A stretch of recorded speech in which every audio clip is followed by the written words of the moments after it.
ഹസൻ നസ്രുള്ളയുടെ വധം കൊണ്ടാടുകയാണ് ഇസ്രായേൽ പ്രേമികൾ. മാത്രമല്ല, സോഷ്യൽ മീഡിയയിൽ ഇറാനെ ട്രോളിക്കൊണ്ട് പലവിധത്തിലുള്ള വീഡിയോകളും പ്രത്യക്ഷപ്പെടുന്നു. ഇറാൻ ഒരു ചുക്കും ചെയ്യില്ല എന്നൊക്കെ പറഞ്ഞുകൊണ്ടുള്ള വീഡിയോകൾ. അതിനു പിന്നാലെ ഇതാ ഏറ്റവും പുതിയ വാർത്ത വരുന്നു. ലെബനനിലേക്ക് ഇറാൻ സൈന്യം എത്തുന്നു. ലെബനനിൽ മാത്രമല്ല, സിറിയയിലേക്കും ഗൊലാൻ കുന്നുകളിലേക്കും ഇറാൻ സൈന്യം എത്തും. പട്ടാള വേഷത്തിൽ ഇറാന്റെ പരമോന്നത നേതാവ് അയത്തുള്ള ഖൊമൈനി ഇറാൻ സൈന്യത്തെ അഭിസംബോധന ചെയ്യുന്ന ദൃശ്യങ്ങൾ വീഡിയോയിൽ പ്രചരിക്കുന്നുണ്ട്.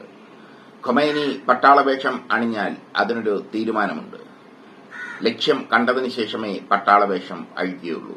അതാണ് ഇറാന്റെ പരമോന്നത നേതാവിന്റെ പ്രത്യേകത. ഹസൻ നസ്രുള്ളയുടെ വധത്തോടെ യുദ്ധത്തിൽ വലിയ മേൽക്കൈ ഉണ്ടായതായി ഇസ്രായേൽ അവകാശപ്പെടുമ്പോൾ അത് തീക്കൊള്ളി കൊണ്ട് തലചൊറിയുന്നതിന് തുല്യമായി മാറുന്നു. ഇനിയിപ്പോ നേർക്കുനേർ യുദ്ധം ഇറാനും ഇസ്രായേൽ സൈന്യവും തമ്മിലാകും. ലെബനനെ പിടിച്ചെടുക്കാൻ വേണ്ടി ഇസ്രായേൽ സൈന്യം വെമ്പൽ കൊള്ളുകയാണ്. കരയുദ്ധത്തിന് അവർ ആക്കം കൂട്ടുമ്പോൾ ഇറാൻ സൈന്യം ലെബനനിൽ എത്തുന്നു. ഹിസ്ബുള്ളയ്ക്കൊപ്പം ചേർന്ന് ഇറാൻ സൈന്യം പോരാടും. ഞങ്ങളിത് നേരത്തെ തന്നെ റിപ്പോർട്ട് ചെയ്തിരുന്നു. പക്ഷേ ഇപ്പോൾ ആ റിപ്പോർട്ട് സത്യമായി മാറിയിരിക്കുന്നു. ഹസൻ നസ്രുള്ളയെ ഇസ്രായേൽ വധിച്ചതാണ് ഇറാനെ പ്രകോപിപ്പിച്ചത്. ഇറാനാണ് ഹിസ്ബുള്ളയുടെ ശക്തി. ഹമാസിന്റെയും ഹൂത്തികളുടെയും ഒക്കെ പിൻബലം ഇറാനാണ്. ഈ സാഹചര്യത്തിൽ യുദ്ധത്തിൽ നിന്ന് മാറി നിന്നാൽ ഇറാന്റെ നിലനിൽപ്പ് തന്നെ ചോദ്യം ചെയ്യപ്പെടും. ഈ സാഹചര്യത്തിലാണ് അതിവേഗം സൈന്യത്തെ അയക്കുന്നത് ഇറാൻ. ലെബനനിൽ ഹിസ്ബുള്ളയ്ക്കൊപ്പം ഇറാൻ സൈന്യവും ഉണ്ടാകും ഇനി ഇസ്രായേലിനെ പ്രതിരോധിക്കാൻ. മാത്രമല്ല, സിറിയയിലും ഗൊലാൻ കുന്നുകളിലേക്കും ഇറാൻ സൈന്യം എത്തുന്നു. ഇസ്രായേലിനെ സംബന്ധിച്ചിടത്തോളം ശക്തമായ തിരിച്ചടിയാണ്.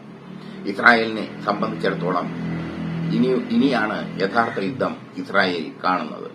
വ്യോമാക്രമണം നടത്തി ഒരുപാട് ഹിസ്ബുള്ള കമാൻഡർമാരെ വധിച്ചുവെന്ന് ഇസ്രായേൽ അവകാശപ്പെടുന്നു. പക്ഷേ വ്യോമ ആക്രമണത്തിൽ മരണപ്പെട്ടതെല്ലാം സാധാരണക്കാരാണെന്ന് ലെബനനും അറിയിക്കുന്നു. ഹസൻ നസ്രുള്ളയുടെ വധം ഇസ്രായേലിനെ സംബന്ധിച്ചിടത്തോളം ടേണിംഗ് പോയിന്റാണ്. യുദ്ധത്തിൽ യുദ്ധതന്ത്രജ്ഞനായ ഹസൻ നസ്രുള്ളയെ കൊന്നത് ഇസ്രായേൽ ആഘോഷിക്കുന്നു.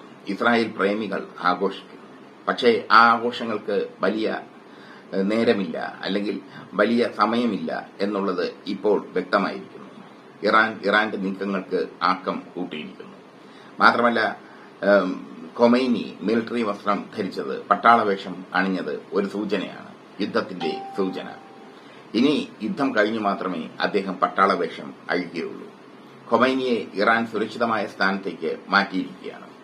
ഖൊമൈനിക്ക് നേരെ ആക്രമണമുണ്ടാകാം, അല്ലെങ്കിൽ ഖൊമൈനിയെ വധിക്കാൻ ഇസ്രായേൽ ശ്രമിച്ചേക്കാം എന്ന ഇന്റലിജൻസ് റിപ്പോർട്ടിനെ തുടർന്നാണ് ഖൊമൈനിയെ സുരക്ഷിത സ്ഥലത്തേക്ക് മാറ്റിയത്.